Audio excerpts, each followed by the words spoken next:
Hey, what's going on, everybody? David Noe with Speakeasy HR, presented by Payroll Partners. Happy New Year. It is 2026, and I am ready to go and have a great year on Speakeasy HR with so many awesome guests already lined up for the next 11 to 12 months. And so I cannot wait to get kicked off with one of the guests that I have been really excited to hear from, especially since it's National Mentoring Month. And we have a few mutual friends that have connected in the past and how we kind of connected to be on the show today. So I am thrilled to welcome Lisa Fain to Speakeasy HR. Welcome, Lisa. How are you? Hey, David, I'm great. How are you? Great to be here. Yeah. How was your holidays? Are you getting out of that and back to it and everything? And They were really restful. I took a full disconnect for a couple weeks and it was good for the soul. yeah, Good to be absolutely. refreshed and ready to go for 2026. Yeah. Yeah. It was nice to be off. I felt like the 2 weeks my kids were off, it felt way longer, but that's okay. We all stayed It fairly always healthy, does. and my wife was a little sick, but I felt like everybody was sick to some level. And so, it's kind of like now everyone's trying to get back into their routine or start a new whatever, New Year's Yeah. resolution. I don't know. But here we are. And I cannot wait to get into this topic that you are bringing to the show. So, for those of you who are new to Speakeasy HR, welcome. Thanks for spending part of your Monday with us. I have a brand new blog out there at speakeasyhr.com. This is all about the human reset. And I was in a webinar recently, and it really struck a few things in my mind. And so I wrote a little bit about that. So check out Speakeasy HR with all the blog work, all the past episodes, and where to find it. And would love to hear from you if you have any ideas about upcoming topics to talk about. So, Lisa, for those of you who do not know much about you, tell us a bit about your background and kind of what you've been working on. Yeah. I have a very circuitous journey to what I'm doing now. I started my career as an attorney doing management side employment law at a large law firm in Chicago, Okay. and then moved in-house to a company that was getting poised for major growth. At the time, they were getting poised for an IPO. And I continue to be passionate actually about HR and HR law as a vehicle to create better work environments. And so I had the opportunity to help this company really step into the next level. And through a series of events that we don't have time to talk about at the moment, moved into the diversity and inclusion field, ended up kind of conceiving of and then launching the DEI function at my organization and moving out of law and into that one. Got a certification in executive coaching as I was doing that. So became a coach. And through a series of events, and I'll just give you the very high level, David, because I know we got a lot of great stuff to talk about today. Our women's group had wanted a mentoring initiative, and I had Okay. really grown passionate in the um, the transformative power of individual relationships in the workplace to create inclusion, right? Like you have much more accountability and desire to bridge differences when you have a relationship with somebody. So this was going on in the back of my mind. And I called up Lois Zachary, who was my mother and was the founder of Center for Mentoring Excellence. And I said, our women's group wants a mentoring initiative. What do I do? And she said, why don't you bring me in and I'll help you think through how to build capability and what have you.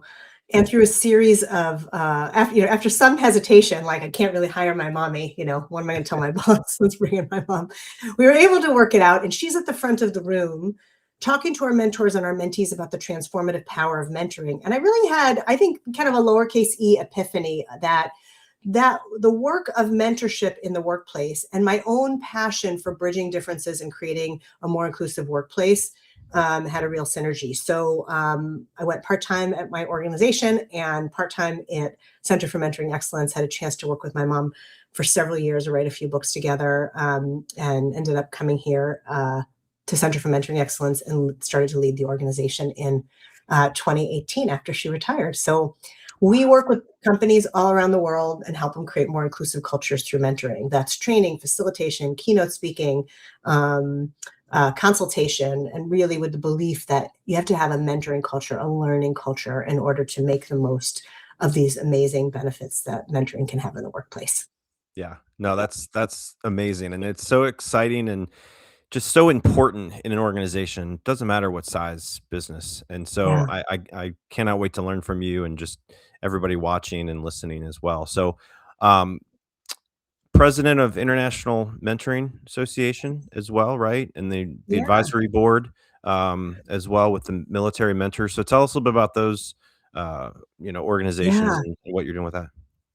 So International Mentoring Association is a association that's been around since 1987, and it really is the go-to resource and community for people in the mentoring profession. That's mentoring resources, organizations and companies that have mentoring initiatives, mentoring program coordinators, consultants, mentoring software platforms, a place to share best practices, to learn about the latest research, to just really be together in a way that we embody the learning that mentoring is designed to do. Have the honor of being president. I'm finishing my second year going into Okay. May, and at our conference in May of this year, I'll be handing the reins to our president-elect, Dr. Ben Kutz from Queen's University in Kingston, Ontario.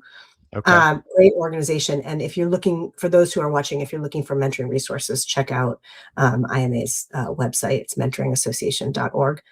And then I am on the advisory board of Military Mentors, among other things. And that's an organization that I was really, it was approached at exactly the right time in my career. I was looking for an organization, a not for profit, to be involved in that was committed to diversity, that had its arms in the military, because I do think that there's a lot to learn from leadership in the military, and it was an area that I didn't have as much familiarity with, but really believe that there's some great things to be happening.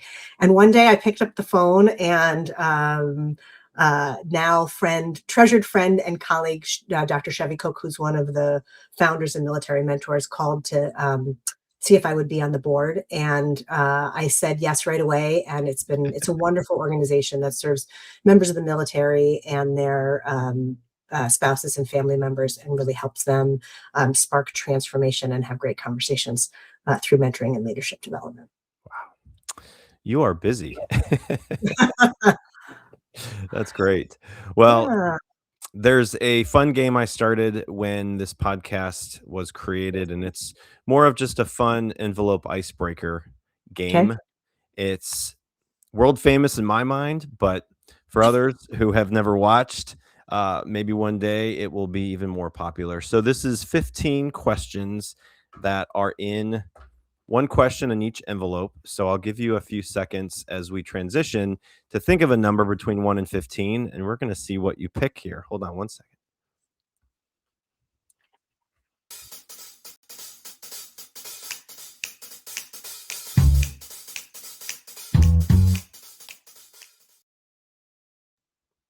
All right. 1 through 15. What do you got? Lucky number 8. Lucky number 8. Okay, here we go. Number 8 it is. And what's your I wasn't expecting to love this moment in your career? Oh, in my career. Oh, my I wasn't expecting to love this moment in my career. That's such a great question. I honestly, I think I actually have had a few. The one that strikes me the most is um, I'm really interested in research. Yeah. I'm really interested in what research says. I'm not a researcher. Like, I'm really interested in Okay. other people, in reading other people's research. And that is mostly true. Yeah. Um, except when I get a spark occasionally, and it usually happens when I'm like on a run, or I don't run anymore, but or a walk or a hike or something, and I'll get an idea, and it's like an I wonder if moment, and then I will go neck deep in whatever research, like layperson's research, right? We're not talking about academic research that I Yeah. can do about a topic. And it's moments like that I'm like, oh my gosh, maybe I do love it. Maybe I Yeah. really do love the discovery of this kind of needle in a haystack, or seeing what's said about that. Um, Absolutely. so I've had that a couple times, Okay. in a couple different ideas, and a lot of times when I'm writing something, it'll come to me as well, and then I'll just go neck deep. So Yeah. I like a couple research moments is my answer Yeah. to the story, and I'm sure I'll think of something else at 3 o'clock in the morning, and I'll let Yeah. you know the next. No, that's great. I appreciate you playing along.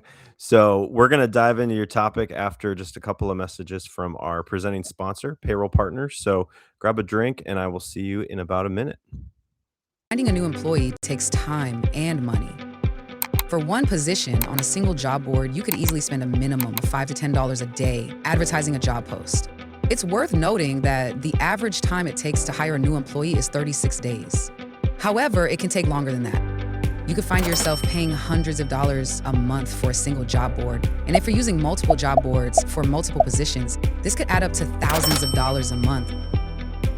There is a much simpler and more affordable way of finding the right candidate. At Payroll Partners, we offer an applicant tracking system to help manage your hiring process. Our ATS is customizable, allowing you to decide which days you want to run the job and when to close it so you don't break the bank.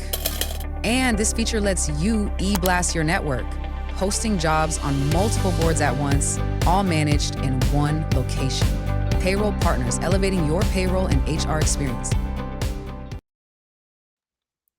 So if you are fed up with your payroll technology, it's just not working for you, looking for something new, look us up, payrollpartners.net. Contact me on LinkedIn. Would love to just hear about your situation. And if we can help you, we would love to connect with you and try to make your situation better.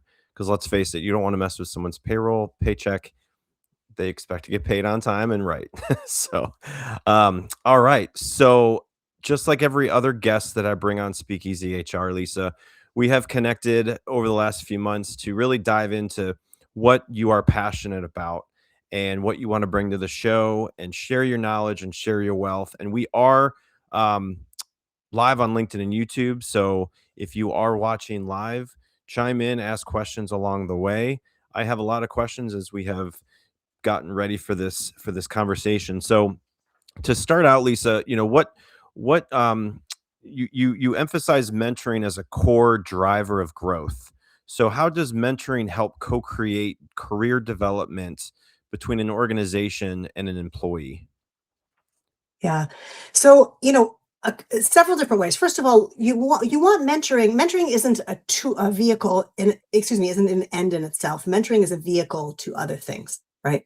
So organizations that have identified who their future leaders are, right? What their leadership competencies are, what kind of culture they want to create, or have identified where many of their pain points are from a people perspective, whether it's retention, engagement, attraction, recruitment, any of those things, um, really can use mentoring as a tool for that.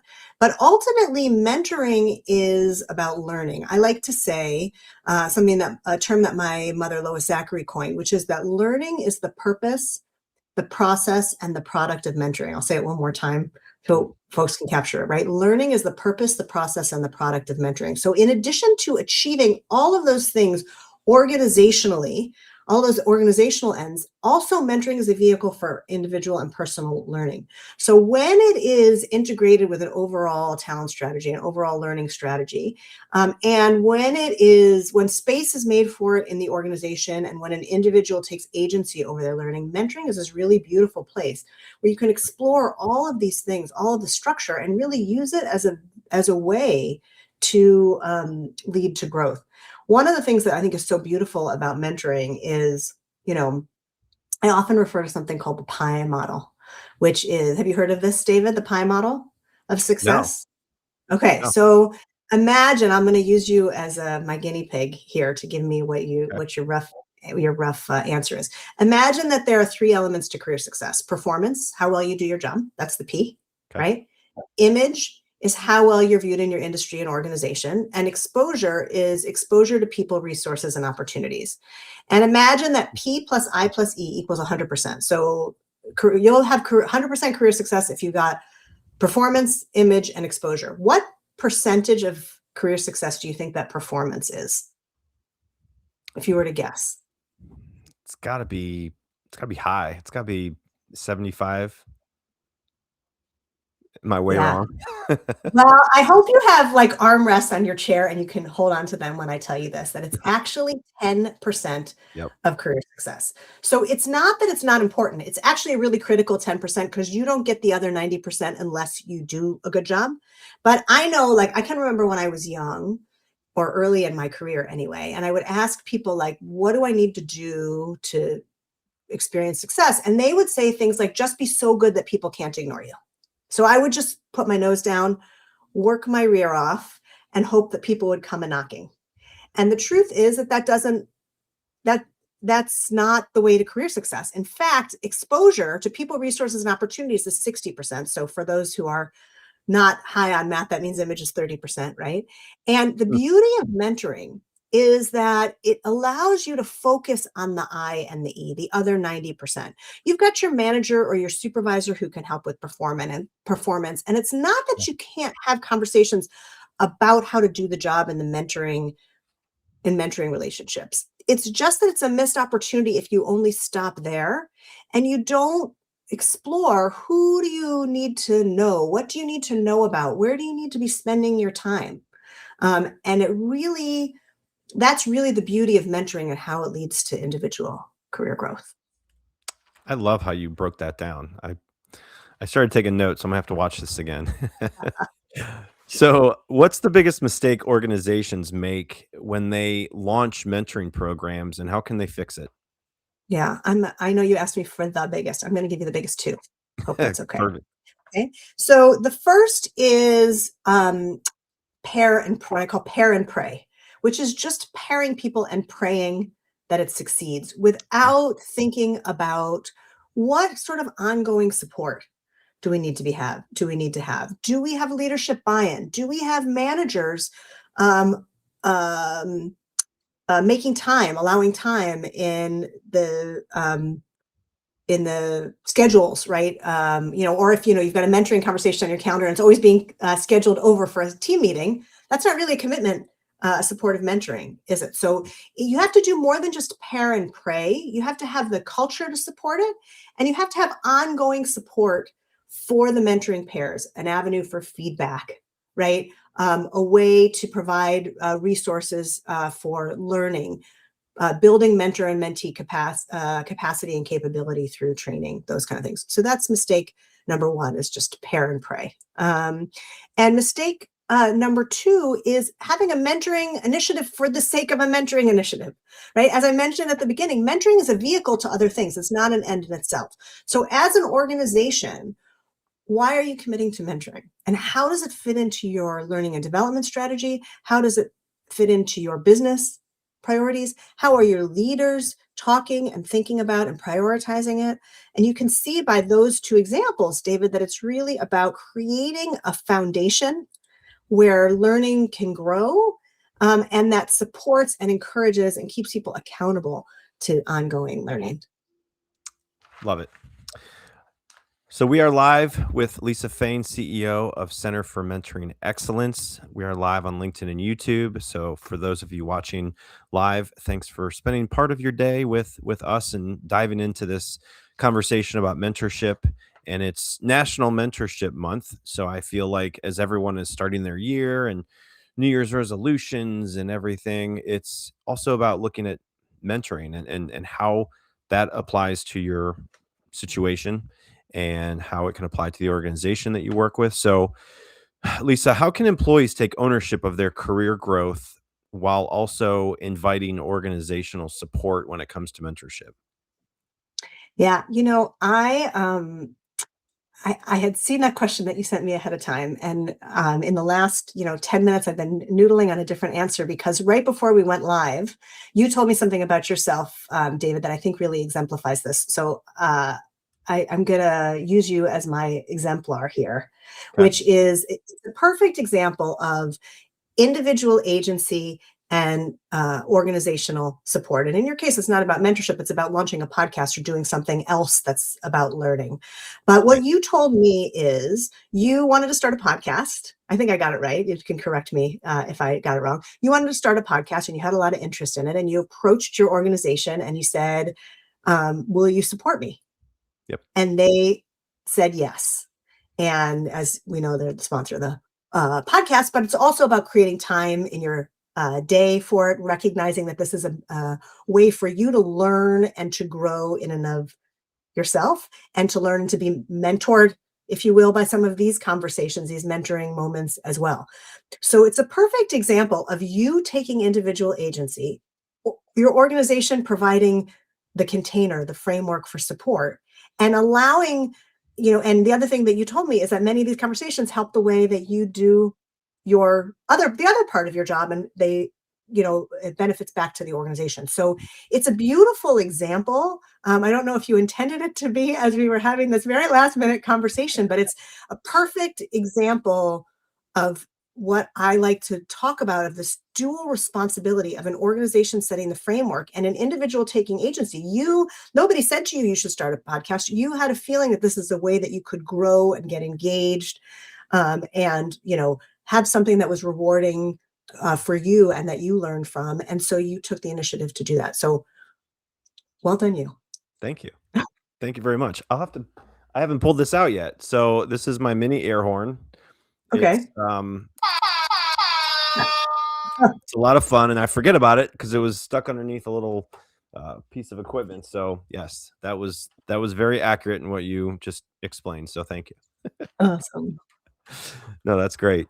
And so again, the ownership of every individual and how they can apply a situation like mine, as Lisa had just explained, whether you are in HR, whether you are in another kind of industry, how can you take ownership, and how can your business support that career growth beyond a certification or internal promotion? I mean, there's a lot of things that would fall into that from an Yeah. organization support role. So Yeah. it's Let all me add very on to it, though, just because I think I can be a little bit more explicit in the mentoring context that I think is really important, which is the first right. step in terms of individual agency is self-reflection.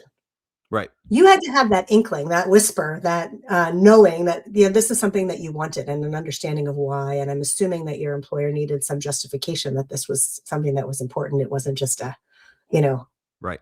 hey, do this. But you recognize that there was a link to your career, that it was something that would be fulfilling, and that requires some self-reflection. So the first step in terms of individual agency really is taking the time to realize, what is it that's missing? What is it that, or what not, it might not even be missing. It might be there, but need amplification, right? So Right. where is it that I need to be learning, and where do I want to be learning, and how can I seek that out? And then what an organization can do in the context of mentoring, so a little bit away from this example here, is provide the training, provide the resources, talk about mentoring and learning as a priority in the organization. I often say that a mentoring culture can't grow in the absence of a learning culture. So how is an organ, for those of you who have organizational responsibility who are listening, how is your organization fostering a learning culture? How is it talking about learning being something that's important, and that it values and that it makes time for? Is it celebrating learning moments? Is it recognizing achievements? Is it talking about those who are mentoring formally or informally? You can set a formal mentoring program and set the stage and the foundation for informal mentoring conversations too. So those are two ways that both you can take the individual agency and organizational growth, specifically in the context of mentoring. Yep. So many companies talk about career pathways. How do you make those real and not just theoretical? Yeah. Um, I'm gonna sound like a what's the word that I'm looking for? Sound like I'm on repeat here, because it really does require the self-reflection of to understand, like, where do I want to go? But it's also not just having singular ladders, right? Yeah. And recognizing the benefit of, one organization we work with calls them lattices, which I think is a great term. You think about a lattice in a garden that you can go lots of different directions, and maybe even sometimes this way leads you to a new route as well. So where are strengths that can be amplified? Where are shortcomings that can be developed? Where are natural partnerships and learning opportunities that can create avenues for growth? The other mistake is thinking that there always is, that the way things are the way things always will be for everybody in the organization. One of the things that I get so excited about when I think I have Gen Z children is that the careers that they will have probably don't exist yet, and they're in their early 20s. So, the careers that they'll be starting in the next, 4 or 5 years, who knows what they are. And we need to be thinking that expansively with our existing workforce as well. Just Mhm. because there's a certain role, are there other things that might be developed and might be in individuals' interests and the interests of the organization? So it's both an openness and a willingness of the learner, the mentee, to explore what exists and think about future possibility, and the willingness of an organization to be open to different kinds of movement and exploration, to really invest in the people in the organization. Yeah. So peer mentoring is growing in popularity. I've heard a few different phrases, but what makes it different from the traditional mentoring, and why is it powerful for co-creating that kind of growth? Yeah. Well, let me answer that question, but let me first kind of, excuse me, define what peer mentoring is so folks understand what we're talking about. So, most of the time, when people are just talking about mentoring without any kind of definition, they're thinking about this traditional hierarchical one on one mentor, right? Where the mentor is somebody more senior, the mentee is somebody more junior. We've heard a lot. Some people call it reverse mentoring. We call it complementary mentoring, where you flip that on your head, which is also one-on-one mentoring, also in a hierarchical relationship. Now, so I know some are listening and not watching, but I'm holding my hands vertically. Moving it horizontally is what we're talking about peer mentoring, and that can be one-on-one or it can be in groups, and it's where there's no hierarchical difference among the um, uh, mentor and the mentee. And in fact, in many cases in peer mentoring relationships, it is designed where both parties to the relationship are both mentor and mentee. So they really are learning from one another.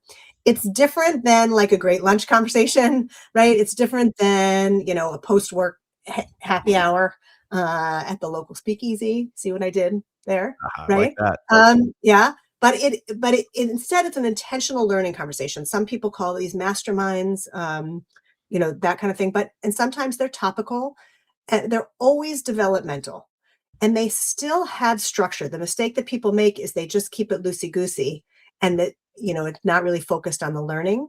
But it really is so helpful because you can share a lot of times more vulnerably, you can learn from one another, you can try things out, and you have folks who are invested in your own learning and in whose learning you're invested in. And I'm a part of a mastermind myself with now three other women who are also small business owners in the learning space, and we keep each other accountable. We share our goals. We give each other sometimes unsolicited, most often solicited feedback, and support one another. But it really engages me and keeps me accountable to what it is that I want to achieve. And I'm learning from them Yeah. all the time and gaining perspective.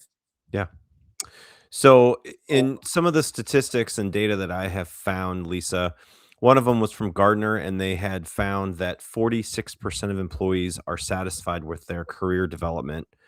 So that brings me to get some reaction to you on that stat, and really how HR professionals can help lead development programs in this period of the workforce that we have.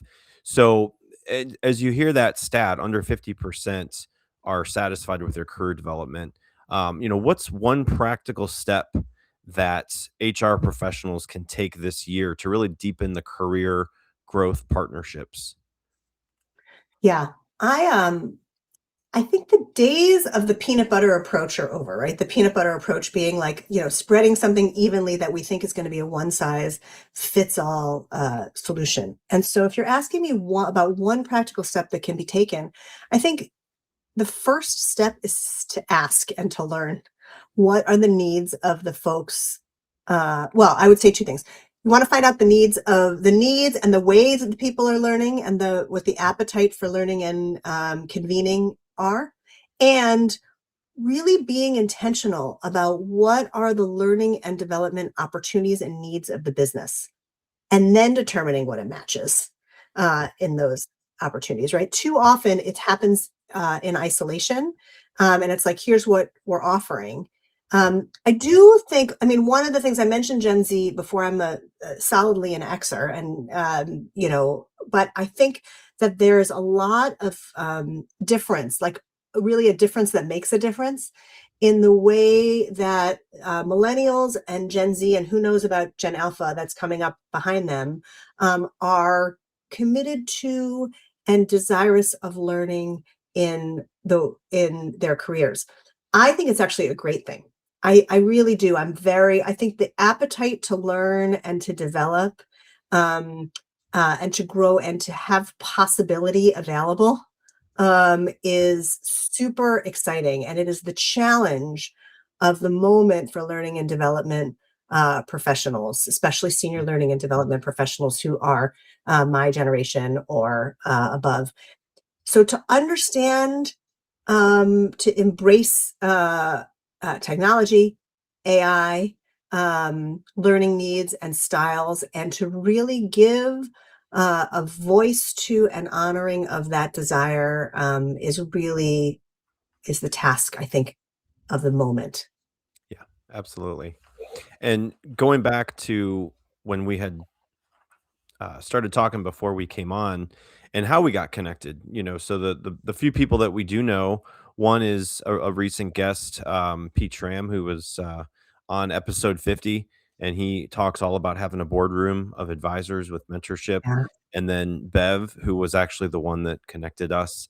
So, there's a lot of people in our situations right now that are relying on mentorship to really develop their services to companies like you. And so you've seen it, you've seen what has worked and what's not worked, and it's helping people like myself that really don't have that. And I even texted Pete and I was waiting for a copy of his book, and I'm like, all right, I think I need a board of advisors because I don't have them. And I think it's so important to have that, and it doesn't matter where you are in your career.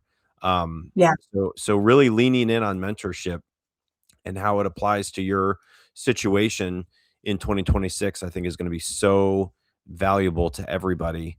So with all of that said, it leads me to this question for you. So what's one example of a mentoring culture doing career growth right? And what can organizations learn from it? Yeah. Um, I I'm going to kind of I don't have client permission to give you the name, so we'll refer to it as a global manufacturing organization that's based in the U.S. Right, that recognized um, that it had a pipeline issue for diverse representation at the leadership level. Right, they were hiring the junior levels really diverse um, new employees, but there as people were elevating in the organization, the representation really became less and less diverse, and they wanted to figure out why. And they realized I think without knowing the pie model, they realized how important the E was, the exposure to people, resources, and opportunities. And so Yeah. intentionally developed a mentoring initiative, allowing access and exposure for younger folks or I should say more junior folks in the organization from diverse backgrounds, from underrepresented backgrounds. And this was great for a number of different reasons. Number one, it had the intentionality of providing a safe place. They also provided training and support and leadership talking points and all of the things around mentoring and learning, but it also gave exposure to folks who were more senior in the organization of folks who are more junior, in a way that they really was this reciprocity. That's such a beautiful thing about mentoring, where mentors learn as much as mentees. So they could start to see in the organization where there were things that could be tweaked to really create a better workplace, uh, all around. And they had all sorts of other learning and development resources. And they had leaders that were able to speak to this across um, countries, locations, departments, that kind of thing. And if there, I get really nerdy about the ripple effect of mentoring because um, It's really cool. I don't know another kind of modality Yeah. that has that same kind of ripple effect, and you start to see that in the organization, where folks who would participate in the mentoring initiative would start to take some of the what they had learned about how to create great mentoring conversations and use it in their performance management conversations or Mhm. their team meetings, or their conversations with their colleagues as well. And it starts to create this culture change because there's an openness and a support and a value to seeing what other people are doing as well. So just that's just one example Yeah. as well. Very good. So when employees express frustration with their stalled growth, how do you really help them reframe their path and engage organizational support? Yeah. So usually it's a failure to reflect on really what it is Yeah. uh, they need, right? And like, where's the question often looks like, I'm not getting what I need from the organization. They don't have a mentoring program. There's no leadership training. There's no high potential identification here. There's no pathway for me. So this is where the individual agency really comes in. What else do you need internally or externally in order to do the self-reflection? Here's where I think AI can be an incredibly valuable thought partner on self-reflection for individuals. Like, use AI to come up with questions, not to come up with answers, but to come up with questions that help you think about what you need, and then once you feed that back in, help you ask for it from your manager or your employer, Yeah. right? And use it to practice those conversations or to try out new things. Don't look to it for answers. It's not going to be able to tell you what you deeply need, want, where your strengths are. But it will be able to prompt you for those questions. So I would say, think about what you are expecting, and realize that it's an expectation, right? Not necessarily an entitlement.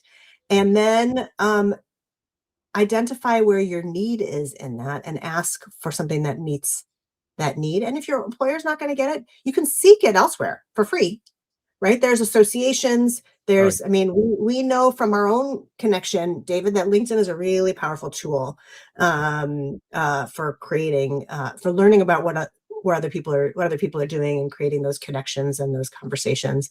yep. And I think practicing that early in your career Yeah. is really, really, really useful. Yeah. I am getting involved in local Disrupt HR events coming up. One that Yeah. is in Cincinnati, Ohio, February 19th.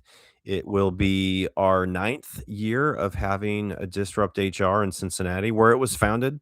So I'm fortunate to be on the planning team with some amazing people that have been doing it since the beginning. And so I cannot wait to be there. I am going to be presenting, and it's going to be a lot of fun. So this kind of organization is global. So if you are not familiar with Disrupt HR, you can probably find a local chapter to kind of get involved in more HR community, HR events.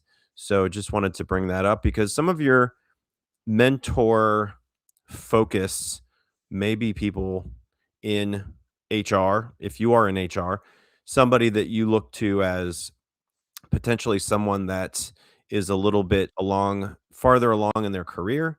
They might be with an organization beyond yours, and it could really help you connect, network, meet new people, find people that are going to impact your career uh, in in the future. And so, again, there's plenty of HR local community resources if you are in that kind of um, world. So happy to help connect anybody that's looking for resources that are not in Cincinnati. But just wanted to bring that up. So one final question, Lisa, and I think this is more about just what you see moving forward.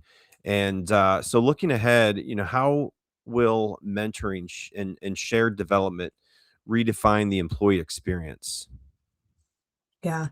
I think creating community in the workplace, I mean, look, our workplaces are shifting so rapidly. You look back, it's January 2026 as we're recording this. You look back 5 years, and it was a different workplace.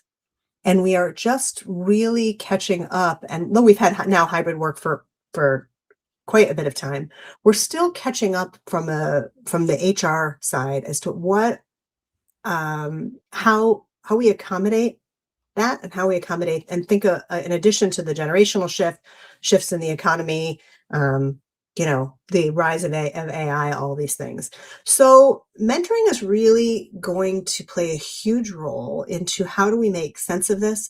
How do we determine what we need? How do we have individual engagement in a way that meets the differing needs, and increases? We haven't yet talked about the term cultural competency, which is so important when we think about mentoring and we think about learning and we think about ways to bridge differences between mentor and mentee, between executives and frontline staff, across identities, all of those things. But building mentoring will really help build cultural competency. It'll also help build leadership competency. And it will make a huge difference as we move and evolve in the workforce, in the workplace. Absolutely. I I always ask people this question, so this is not necessarily in the topic that we're talking about, but from your work in your career, and advice you've been given, what's maybe some of the biggest piece of advice that you have received in your career? Great question. It's the best piece of advice and the most impactful piece of advice that I received in my career wasn't given to me in the career context at all. It was given to me the night of my rehearsal dinner before my wedding in 1999. So, well, it's going on 27 years. Um, and in the midst of the rehearsal dinner, my sister-in-law stood up and clinked a glass, said, my toe, and it wasn't coffee. If I'm holding on my coffee, and it wasn't bourbon either. Just to be clear, nor is this. And she said, "The main thing is to keep the main thing the main thing." And it turns out that's really good advice in marriage, and it's really great career advice. Hmm. There's a lot of small stuff that it's easy to sweat the small stuff, right? It's easy to be led down a different path. It's easy to, in my own case, decide that you want to be partner in a law firm when you don't really want to be partner in a law firm because you think you're supposed to be partner in a law firm, right? But when you take the time and you think about what's the main thing, why am I working? I mean, besides from the paycheck, Yep. what kind of value do I want from my work? What do I want to be doing? What lights me up? And then keeping that central and having whatever your purposes are, I don't necessarily think there's one, at heart, and always keeping that central will really lead to a more satisfying career. I think it will lead to better workplaces because we'll all be more engaged. And it'll lead to better conversations and more community as we really become more self reflective and understand ourselves in a way that we can give to others in a better way. Oh yeah. No, that's great. And I'm thanks for sharing that. That was Yeah. awesome. Uh, so the one other QR code that I was going to pull up is Center for Mentoring Excellence, and what you can find out at this QR code if you scan it. So, Lisa, tell us a little bit more about this. Yeah. So this is the QR code to our link tree. It'll give you some information to our website, to my speaking site. I do a lot of keynote speaking. We have a lot of free resources as well, both on our YouTube channel and through our newsletter. You can sign up for that for free, no obligation to do anything, and you can always unsubscribe if it doesn't work for you. But if you're looking for ways to learn more about mentoring and to support a mentoring culture, we'll have a lot of great stuff for you there. So check it out. Very good. Very good. Well, this has been great, Lisa. I really appreciate your time. I know you are very busy and you have a lot going on, and I'm glad that we were able to connect, and we've had this on the schedule for quite some time. So, any other final thoughts or anything that you wanted to share as we end up here and get finished up? No, I'm delighted to have this conversation with you, David. I've actually learned a lot just from our pre-conversation and hearing your own story. I'm excited to hear feedback from any of your listeners or any questions if they want to be in touch. Yeah. And I want to just wish you and everyone watching a happy mentoring month. Yeah, absolutely. And if you're not connected to Lisa on LinkedIn, please do. She is a great resource. And hopefully, at some point in the future, if you are looking to support and get more involved in your organization from a mentorship standpoint, or just you know, personally, professionally, trying to find the right option out there, Lisa is definitely one to consider. So, Lisa, thanks for your time today. It was great to talk to you, and I wish you all the best. And hopefully, we'll talk real soon. And Happy New Year, and have a great rest of your day. I look forward to it. Thanks, David. All right. Thanks, everybody, for watching. We have a brand new episode next Monday with many more to come. So be on the lookout for upcoming episodes and guests. So we will leave you to it. Have a great rest of your day, everybody. See you later.